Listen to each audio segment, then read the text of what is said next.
Assalamualaikum my dear students. My name is Rida Khalid and I'm your English teacher.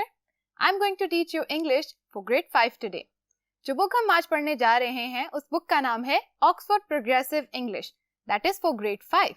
वो book grade 5 के लिए है और आज हम उस बुक का यूनिट 4 रिव्यू करने जा रहे हैं.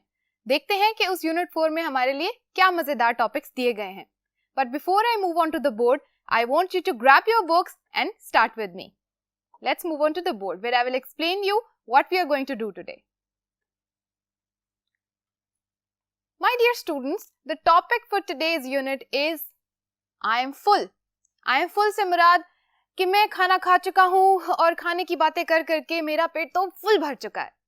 ये एक बहुत मजेदार टॉपिक है. इसके अंदर इस पूरे टॉपिक के अंदर हम डिस्कस करेंगे कि खाना बनाया कैसे जाता है.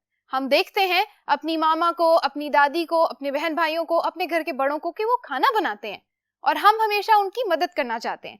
तो आज इस पूरे यूनिट में हम देखेंगे कि हम उनकी मदद कैसे कर सकते हैं और उनकी मदद करते हुए जो वोकैबुलरी के वर्ड्स हम यूज करेंगे उन वर्ड्स को देखेंगे. वो वर्ड्स बहुत मजेदार हैं. कुछ वर्ड्स आपकी ऑक्सफोर्ड प्रोग्रेसिव इंग्लिश बुक में लिखे हुए हैं और कुछ वर्ड्स हम यहाँ पर यूज करेंगे जिसकी एग्जाम्पल्स मैं आपको साथ साथ देती रहूंगी. सो आज के लर्निंग पॉइंट्स है मेरे प्यारे स्टूडेंट्स. वोकैबुलरी. सबसे पहले हम देखेंगे कि कुकिंग प्रोसेस के अंदर यानी फूड की मेकिंग के अंदर वोकैबुलरी कौन सी यूज की जाती है. जैसा कि मैं आपको बता चुकी हूँ कि फूड प्रोसेस की वोकैबुलरी को कहते हैं वो वर्ड्स, ऐसे वर्ड्स जो हम खाना बनाने के प्रोसेस में यूज करते हैं. जैसा कि फ्रूट्स को पील करना यानी छीलना, फ्रूट्स को कट करना या स्लाइस करना, वेजिटेबल्स को प्लक यानी तोड़ना और उसके अलावा वेजिटेबल्स को स्लाइस करना, सैलड को मिक्स करना या योगर्ट को मिक्स करना, स्टफ लाइक दैट. सो कुछ एग्जांपल्स यहाँ पर आपकी बुक में दी गई हैं जिनको यहाँ पर मैं जैसा कि हमारा लेसन आगे जाता जाएगा मैं यहाँ लिखती जाऊंगी.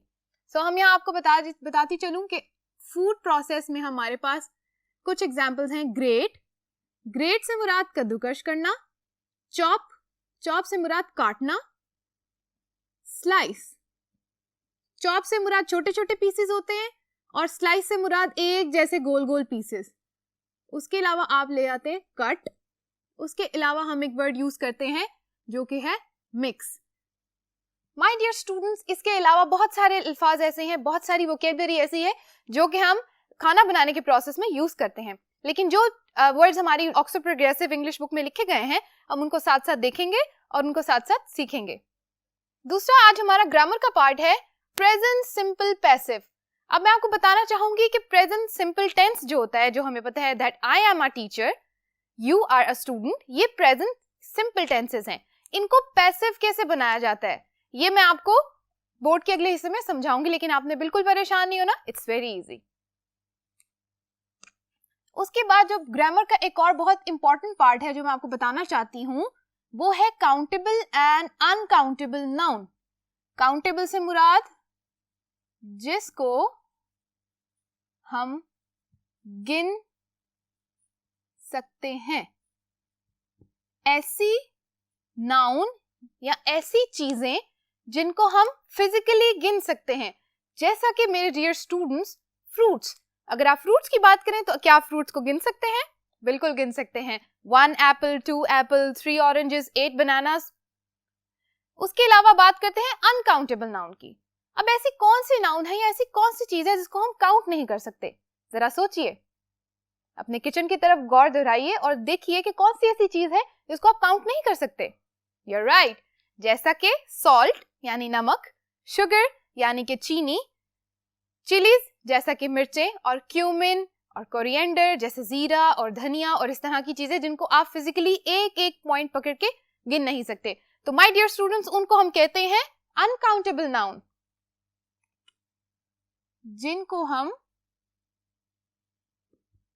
जिन्हें हम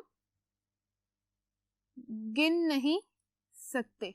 आप अपनी बुक के अंदर इसको उर्दू में भी लिख सकते हैं, कोई मसला नहीं है.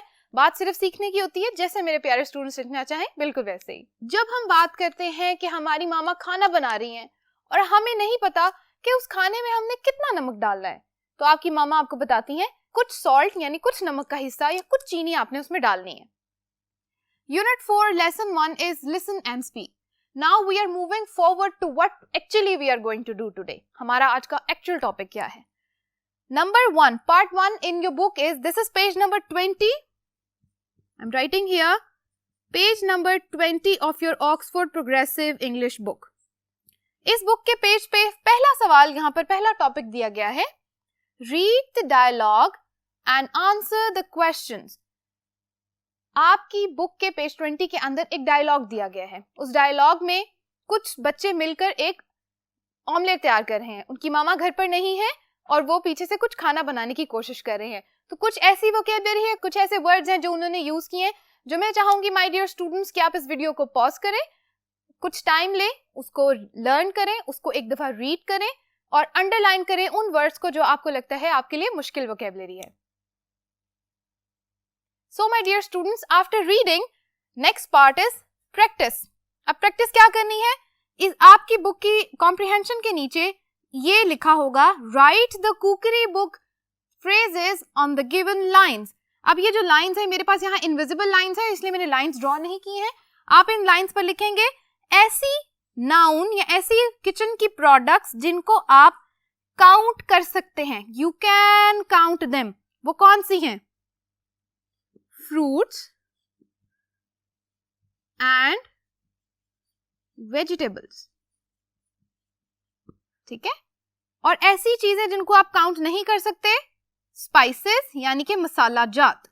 स्पाइसेस से मुराद मसाले. ठीक है, जो भी मसाले, यानी कि आपका मसालों में क्या क्या बातें आ जाती हैं, सॉल्ट, एग्जाम्पल्स लिखते हैं, शुगर, चिलीज. हम बेसिक एग्जाम्पल्स की तरफ ही रहते हैं, इससे ज्यादा आपको कॉम्प्लिकेट नहीं करना, आपको मुश्किल में नहीं डालना. फ्रूट्स एंड वेजिटेबल्स की कुछ एग्जाम्पल्स हम लिख लेते हैं, ऑरेंजेस और हम सब का favourite mangoes. And I love apple too by the way, so मैं एप्पल्स भी लिखूंगी. ऑरेंज, मैंगोज एंड एप्पल्स, कुछ एग्जाम्पल्स मैंने यहाँ पर लिखी हैं और आपको मैं आगे चल के बताऊंगी कि इनके साथ कैसे आपने अ फ्यू और अ लिटिल को यूज करना है. जैसा कि मैं आपको बता चुकी हूँ, बोर्ड के अगले हिस्से पे जाने से पहले जहां पर हम इसकी एक एक्सरसाइज करेंगे, मैं चाहती हूँ कि आप मेरे साथ इसको एक दफा से रिव्यू कर लें. सो जो वर्ड्स हैं जिनको हम गिन सकते हैं, कोई ऐसी चीजें जैसे फ्रूट्स एंड वेजिटेबल्स हैं जिनको हम गिन सकते हैं, उसके लिए हम यूज करते हैं अ फ्यू. और कोई ऐसी चीज जिसको हम गिन नहीं सकते, उसके लिए हम यूज करते हैं अ लिटिल. ठीक है, इसी तरह हम आगे बढ़ते हैं अपने लेक्चर की तरफ, चलते हैं बोर्ड के अगले हिस्से की तरफ जहां हम इसकी एक एक्सरसाइज करते हैं. मेरे साथ रहिएगा. Let's move on to the other page of your book and next part of my board. So my dear students, here I am on the next part of the board. अब आप देखेंगे कि यहाँ पर मैंने लिखा है पार्ट 2. पार्ट 2 की स्टेटमेंट है, complete the dialogues with a little and a few and other words. अब कौन कौन से वर्ड्स हमने यूज करने हैं? A little, a few and other words. अब यहाँ पर आप कंफ्यूज बिल्कुल मत होइएगा कि अदर वर्ड्स क्या है, मुझे तो नहीं पता, मैंने तो बुक में कहीं नहीं देखा. बिल्कुल घबराने की जरूरत नहीं है. अदर वर्ड्स का मतलब है words like more or some. और ये अदर वर्ड्स कहाँ यूज किए जाते हैं? अब आप मेरी एग्जाम्पल्स में देखेंगे, ये एग्जाम्पल्स आपकी बुक पे भी लिखी हुई हैं. आप अपनी बुक में देखें कि हर सेंटेंस के आखिर पे आपको एक नाउन दिया गया है. Chillies, cumin, fruits, tomatoes, garden and then would you like more. अब इन सब चीजों में आप देखेंगे कि आपको नाउन की, यानी कि किसी चीज का नाम दिया गया है. लेकिन कुछ सेंटेंसेस माय डियर स्टूडेंट्स ऐसे होते हैं जिनमें नाउन नहीं दिया गया होता. बात किसी चीज की हो रही है लेकिन नाउन नहीं लिखा हुआ. ना किसी फ्रूट का नाम है, ना किसी वेजिटेबल का नाम है, ना काउंटेबल नाउन है, ना अनकाउंटेबल नाउन है. उस सूरत में क्या किया जाए? उस सूरत में आपने क्या करना है, आपने जैसे यहाँ वर्ड लिखा है मोर, यानी कि यहाँ पर आपको नाउन नहीं बताया हुआ. मोर क्या? मोर एप्पल्स, मोर सॉल्ट, मोर क्यूमिन, मोर चिलीज, मोर शुगर, हमें नहीं पता. इसलिए हम क्या लिखेंगे यहाँ पर? सम. जो ये वर्ड हमने यहाँ लिखा है सम, सम हम यहाँ लिख सकते हैं. अगर आप इसमें चाहें तो आप अ लिटिल या अ फ्यू भी लिख सकते हैं.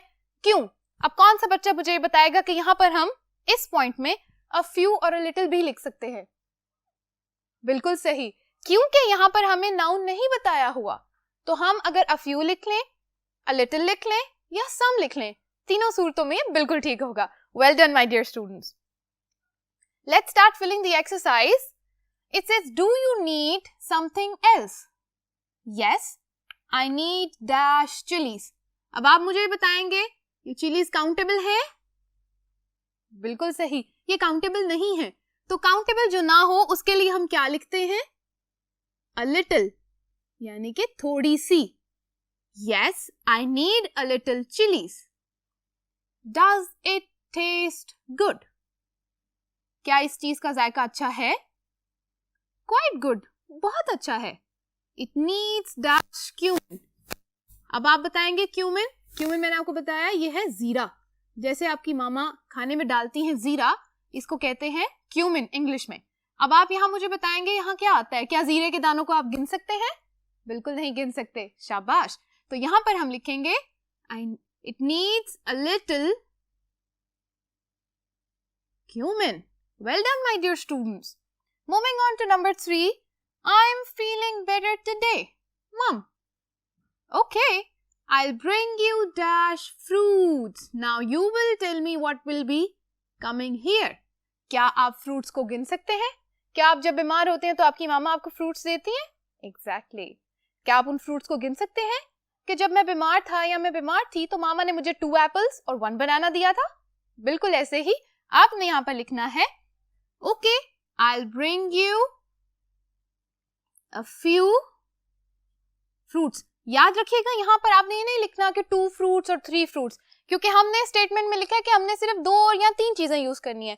A little, a few और other words. जैसे other words में क्या आएगा? More या some. कंफ्यूज नहीं होना. Okay? Can we have a picnic, Mom? मामा, क्या हम पिकनिक पे जा सकते हैं? Of course. I'll buy dash tomatoes. So you're going for a picnic. तो आपकी मामा कह रही है बिल्कुल हम कुछ टमाटोस खरीद लेते हैं, यानी कुछ टमाटर खरीद लेते हैं. So कुछ के लिए क्या आप टमाटोस हैं इनको गिन सकते हैं? बिल्कुल गिन सकते हैं. So हम लिखेंगे I'll buy a few tomatoes. Fruits भी गिन सकते थे, जीरा गिन नहीं सकते थे, चिलीज गिन नहीं सकते थे. Moving on to number 5. What shall we take? Gran. Gran यानी के कौन बताएगा ये ग्रैन क्या है? बिल्कुल सही, ये ग्रैन एक लफ्ज है जो ग्रैंड माँ या ग्रैंड मदर की शॉर्ट फॉर्म के लिए लिखा जाता है. इसीलिए हम इसको यहाँ पे लिख देते हैं ग्रैंड मदर या ग्रैंड माँ, यानी कि आपकी दादी. ठीक है, इस चीज को आपने जहन में रखना है, ये एक शॉर्ट फॉर्म यूज की गई है. What shall we take, Gran? हमें क्या लेकर जाना चाहिए दादी अम्मा? Let's pick dash from the garden. Let's pick some flowers, a few flowers or something like that. हम यहाँ पर ऐड कर देते हैं let's pick a few flowers. ठीक है? Moving on. Would you like dash more? अब यहाँ मैं आपको बता चुकी हूँ कि कोई नाउन नहीं लिखा गया. यहाँ पर हमें फ्लावर्स और गार्डन की बात की गई थी तो हमारे पास वो लिखा गया है. यहाँ पर आप मुझे बताएंगे कि हम इसमें क्या लिखें. Would you like dash more? क्या इसमें नाउन दिया गया है? बिल्कुल नहीं दिया गया. क्या ये जो भी नाउन दिया गया है या जिस बारे में हम सोच रहे हैं क्या वो काउंटेबल है? हमें नहीं पता. क्या वो अनकाउंटेबल है? हमें वो भी नहीं पता. तो ऐसी सूरत में हम क्या लिखेंगे? ऐसी सूरत में हम लिखेंगे some. Well done, my dear students. So हम यहाँ लिखेंगे would you like some more? आप यहाँ a little more भी लिख सकते हैं और a few more भी लिख सकते हैं, क्योंकि हम यहाँ पर नाउन का नहीं पता हमें यहाँ पर, तो हम यहाँ पर लिख सकते हैं जैसे मैं आपको पहले बता चुकी हूँ. No thanks, grandma. I'm full. So this is, my dear students, the name of our lesson today. I'm full. So इतनी सारी चीजें लेने के बाद मैं तो पिकनिक पे जरूर जाऊंगी. क्या आप भी जाएंगे अपनी पिकनिक पे? Well done. Okay students, now I just want to review one simple thing here. हम काउंटेबल और अनकाउंटेबल नाउन के बारे में बात कर चुके हैं. एक रिव्यू छोटा सा यहाँ लिखते हैं, एक एग्जाम्पल यहाँ लिख लेते हैं ताकि हमें याद हो जाए कि हमने क्या याद किया था, आज हमने क्या सीखा है. सो काउंटेबल नाउन में हमारे पास क्या चीज आती है? ऐसी चीज जो हम काउंट कर सकते हैं. I am going to the market to buy a few onions. आपके बाबा आपसे कहेंगे कि बेटा मैं मार्केट जा रहा हूं, मुझे कुछ प्याज खरीदने हैं, तो आप उसको इंग्लिश में बताएंगे I am going to the market to buy a few onions. Countable है, गिन सकते हैं, तो क्या आ जाएगा? A few. Moving on to this side. अब हमने किसकी एग्जाम्पल लेनी है? अनकाउंटेबल की. पहले हम ले चुके थे काउंटेबल की. अनकाउंटेबल नाउन की example, I am out of sugar. मेरे घर में चीनी खत्म हो चुकी है. I am headed. headed का मतलब है कि जा रहा हूं, जाने लगा हूं. I am headed to the store. store से मुराद वो छोटी दुकान जहां से आप चीजें लेते हैं. To buy a little. Very good. Well done, my dear students. Buy a little sugar. Sugar एक ऐसी चीज है जिसको हम गिन नहीं सकते, जिसके दानों को हम गिन नहीं सकते, इसलिए हम उसको कहां लिखते हैं? अनकाउंटेबल नाउन में. Well done, my dear students. You have done a great job today. I want you to clap for yourself. Well done. Now let's move on to the third part of the board, जहां पर हमारी एक छोटी सी activity दी गई है और उस activity में हम कौन से वर्ड्स यूज करेंगे और वो एक्टिविटी हम कैसे करेंगे, आइए देखते हैं. So मेरे प्यारे बच्चों, my dear students, this is lesson 2, जिसका नाम है वर्ड्स. अब वर्ड्स कौन से वर्ड्स हैं जो हमने लेसन के स्टार्ट में डिस्कस किए थे कि वोकैबुलरी यानी कुकिंग की वोकैबुलरी है. सो इस वोकैबुलरी में कौन से वर्ड्स थे? मेरे साथ रिपीट कीजिएगा. Grate, chop, mix, peel and well done. Chop. So let's do it again. You can beat an egg but you can't grate it. ये एक एग्जाम्पल हमें दी हुई है और हमने क्या करना है? Listen and find the correct words for these pictures. Talk about the food. Talk about, we have to talk about it. आप इसको लिखें या ना लिखें उससे कोई प्रॉब्लम नहीं होगी. आपने क्या करना है? इन पिक्चर्स को देखना है, वो जो वर्ड्स हमने याद किए थे उनको जहन में रखना है और आपने ये बताना है कि जो एक्शन इस पिक्चर में दिया गया है, आप मुझे ये बताएंगे क्या उस एक्शन से हम वो काम कर सकते हैं जो इस पिक्चर में लिखा हुआ है. आइए देखते हैं. ग्रेट सम चीज. क्या आप चीज को ग्रेट कर सकते हैं? बिल्कुल कर सकते हैं. वो ऐसा कौन सा काम है जो आप चीज को नहीं कर सकते? आप चीज कद्दूकश कर सकते हैं, लेकिन आप चीज को क्या नहीं कर सकते, उस चीज के बारे में सोचें. Well done. Let me write it here. I can grate some cheese but I can't beat it. आप उसको फेंट नहीं सकते. ठीक है. Moving on to this one. I am going to solve it one by one और आप मेरी हेल्प करेंगे जैसे जैसे मैं यहां लिखूंगी. I can peel a potato. मैं एक आलू को छील सकती हूं, but I can't mix it. क्योंकि मिक्स किस चीज को किया जाता है? जो हमारे पास लिक्विड में हो या थोड़ी ऐसे थोड़ा योगर्ट की फॉर्म में हो या आप जिसको कहते हैं थोड़ी थिक हो, लेकिन इतनी हार्ड चीज को आप मिक्स नहीं कर सकते. ठीक है. Moving on. Slice. I can slice a tomato but I can't fry it. Or maybe you can. लेकिन लिखने की हद तक आप इसको लिख सकते हैं. I can mix a salad, but I can't beat it. आप सैलड को मिक्स कर सकते हैं, लेकिन सैलड को फेंट नहीं सकते. अब ये देखें. I can beat an egg but I can't chop it. क्या आप अंडे को चॉप कर सकते हैं? नहीं. अंडा तो बहुत नरम होता है, बहुत पतला होता है. क्या उसको आप चॉपिंग बोर्ड पे रख के बड़ी नाइफ के साथ चॉप कर सकते हैं? बिल्कुल नहीं, और करिएगा भी मत ऐसे. So stir a drink. I can stir a drink. stir a drink का मतलब होता है कि जैसे चाय होती है या आपका कोई जूस है या कोई लेमनेड है या इस तरह की कोई चीज है जो लिक्विड है, जैसे मिल्क की फॉर्म में है, वाटर की फॉर्म में है. ठीक है. उसके अंदर आप जब चम्मच हिलाते हैं किसी चीज को मिक्स करने के लिए, उसको कहते हैं स्टिर अ ड्रिंक. ड्रिंक से मुराद कोई भी चीज हो सकती है. आपका जूस हो सकता है, आपका मिल्क हो सकता है, इवन वाटर हो सकता है. ठीक है. तो उसके अंदर आपने जब चम्मच को हिलाना है तो उसका मतलब है कि आप उसमें स्टिर कर रहे हैं. ठीक है. So I can stir a drink but I can't fry it. Absolutely. क्या आप अपने ड्रिंक को या अपने जूस को फ्राई कर सकते हैं? बिल्कुल नहीं. बिल्कुल सही. हम इसको फ्राई नहीं कर सकते, हम इसको स्टिर कर सकते हैं. Moving on to the next part, chop an onion. I can chop an onion, but I can't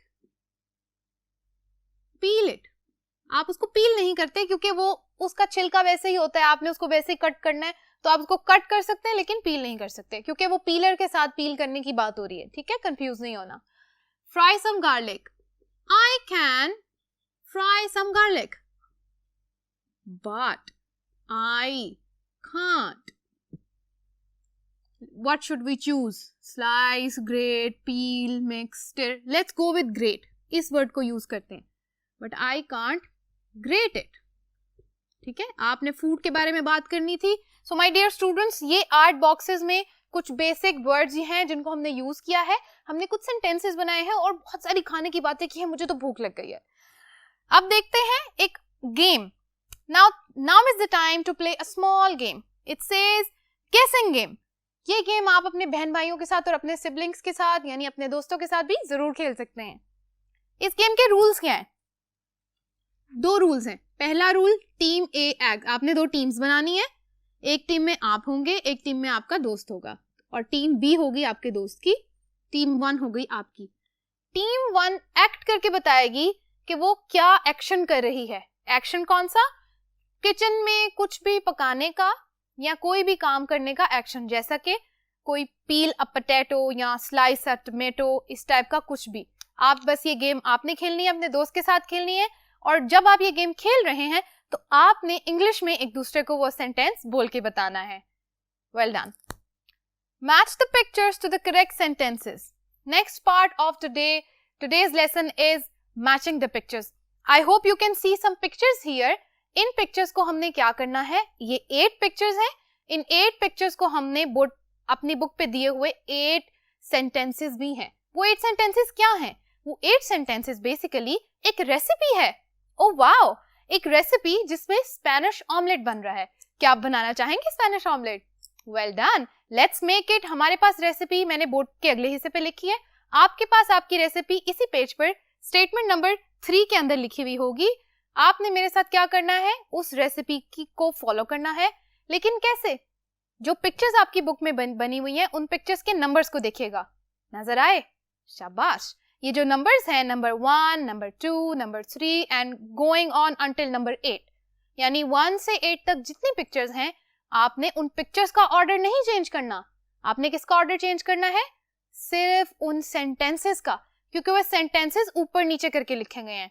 आपने क्या करना है डियर स्टूडेंट्स कि आपने उन सारे सेंटेंसेस को पढ़ना है, साथ साथ उन पिक्चर्स को देखना है. पिक्चर नंबर 1 में क्या लिखा हुआ है? सोचो. सोचना नहीं, बुक के ऊपर देखें, उन सेंटेंसेस में से पढ़ें. जो आपको लगता है कि सेंटेंस 1 है, उसको उसके आगे दिए गए एक लाइन के ऊपर या एक ब्लॉक के ऊपर 1 लिख दें. आइए चलते हैं बोर्ड के 4th हिस्से की तरफ, जहां पर मैं आपको बताऊंगी कि इस काम को कैसे करना है. So here you can see cooking a Spanish omelette. So आज हम बनाने वाले हैं स्पेनिश ऑमलेट. मेरे पास A, B, C, D, E, F, G, H यानी कि 8 सेंटेंसेस दिए हुए हैं. आपने क्या करना है, आपकी बुक में जो 8 पिक्चर्स हैं, आपने उन पिक्चर्स को देखना है 1 by 1. Let's see first picture में क्या है, जल्दी से मुझे देख के बताएं. शाबाश. फर्स्ट पिक्चर में चॉप द ऑनियन, यानी हमारे पास जो ये वाला पार्ट है, ये हमारा क्या था? Chop the onion. सो ये इसको हम कहाँ लिखेंगे इसके आगे? Number 1. This is step number 1 when we want to make Spanish omelette. जब हमने स्पेनिश ऑमलेट बनाना है तो सबसे पहले चॉप द ऑनियन. अब सेकंड वाली पिक्चर देख के मुझे बताएं, सेकंड पिक्चर में क्या है? शाबाश. सेकंड पिक्चर में हमारे पास है slice tomatoes and a few papers. अब इसको मैं बबल में क्यों लिख रही हूँ? क्योंकि ये हमारी आज की लर्निंग पॉइंट है. Add tomatoes, sliced tomatoes and a few peppers. इसको हम लिखेंगे नंबर 2. ठीक हो गया? उसके बाद थर्ड पिक्चर को देख के बताइएगा क्या लिखा है. थर्ड पिक्चर में हमारे पास है fry the onion in the pan. Very nice. So onion जो पैन में है उसको हमने फ्राई करना है. That was our third picture. हमने यहाँ लिख दिया नंबर 3. सो हमारे पास this one is also done. हम उसको अंडरलाइन कर देते हैं ताकि हमें पता चले कि हम कौन कौन सी लाइंस को यूज कर चुके हैं, सो दैट जब हम अगली लाइन ढूंढे तो हम सिर्फ इन लाइंस में से ढूंढे जहां पर हमने अभी तक मार्क नहीं लगाए. सो हमारे पास 3 पॉइंट्स डन है. Let's move on to the picture 4. Picture 4 में क्या लिखा हुआ है? पिक्चर 4 में लिखा है this one, add tomatoes and peppers to the pan. हमने अब पैन में क्या डालना है? tomatoes and the peppers. peppers जो ग्रीन कलर की जो बड़े साइज की चिलीज या बड़े साइज की मिर्चें होती है ना, उनको कहते हैं पेपर्स, जिसको आप कैप्सिकम भी कहते हैं. बट कैप्सिकम एक बड़ी टाइप है, चिलीज जो होती हैं वो थोड़ी छोटी होती हैं जो पेपर्स होती हैं. ठीक है, कंफ्यूज नहीं होना. उसके बाद हम लिखेंगे, अब क्या करेंगे? What is the fifth picture? शाबाश, फिफ्थ पिक्चर है बीट 3 eggs together. हम 3 एग्स को साथ क्या करेंगे? फेंट देंगे. बीट कर रहे हैं. ठीक है, जब उनको बीट करेंगे हमारा हो जाएगा स्टेप 5. उसके बाद हम क्या लिखेंगे? This one, this is our 6th line. pour in egg mixture and cook. Number 6. ठीक है, हमने क्या करना है कि जो हमारा एग्स का मिक्सचर था उसको हमने क्या किया? पैन में डाल के पका लिया. उसके बाद आते हैं जी नंबर 7 पे. नंबर 7 हमारे पास क्या है? Add a little grated cheese on top. Okay जी, here we go. ग्रेटेड जो है हम इसको कर लेते हैं बबल में, तो ताकि हमें पता चले कि हमारा आज का ये लर्निंग पॉइंट है. अंडरलाइन करते हैं जी. Add a little grated cheese on top. Number 7. And we are only left with 1. तो लास्ट पिक्चर है serve and eat it. And here we are going to write number 8. So my dear students, आज हमने बनाया बहुत मजे का Spanish omelette using this recipe. 8 points of the recipe जो यहाँ पर लिखी थी, लेकिन वो रेसिपी ठीक से नहीं लिखी हुई थी. हमने उसको नंबर्स दे दिए ताकि हम जब अपना स्पेनिश ऑमलेट बनाएं तो उसके अंदर हम इस चीज को नंबर वाइज यूज कर सकते हैं.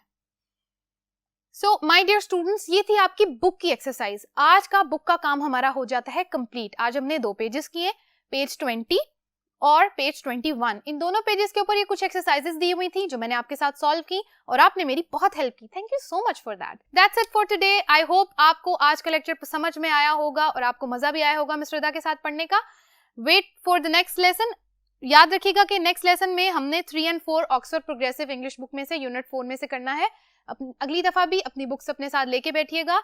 इंशाल्लाह मिलते हैं नेक्स्ट लेक्चर में. अल्लाह हाफिज माय डियर स्टूडेंट्स.